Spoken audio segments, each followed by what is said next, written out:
बच्चों, आज मैं तुम्हें कहानी सुनाऊंगी दो गधों की। ये कहानी है दो गधों की। दोनों की आपस में जरा भी नहीं बनती थी। दोनों एक दूसरे के खिलाफ ही काम करते थे। एक बार उनके मालिक ने दोनों को एक ही रस्सी में बांध दिया।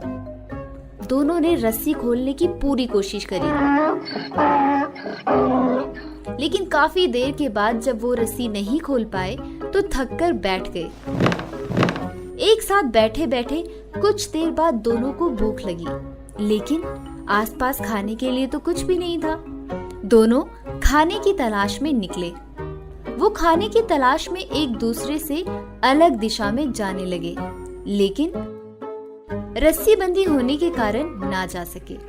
किसी तरह वो दोनों एक जैसी जगह पर पहुंचे, जहां दोनों के सामने एक तरफ घास का ढेर लगा हुआ था और दूसरी तरफ गन्ने का ढेर। दोनों इतनी दूरी पर थे कि जब भी दोनों उसको खाने के लिए आगे बढ़ते तो रस्सी का तनाव बढ़ जाता।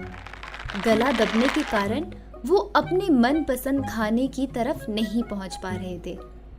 भूख दोनों को लगी थी और दोनों चाहते थे कि जितनी जल्दी हो सके वो अपना पेट भर ले।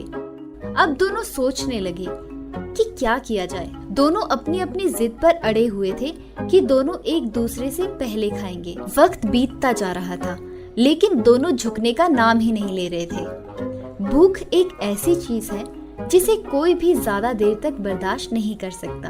अब दोनों की ताकत भी खत्म होती जा रही थी। जब भूख दोनों की बर्दाश्त से बाहर हो गई तो फिर दोनों ने एक सलाह बनाई।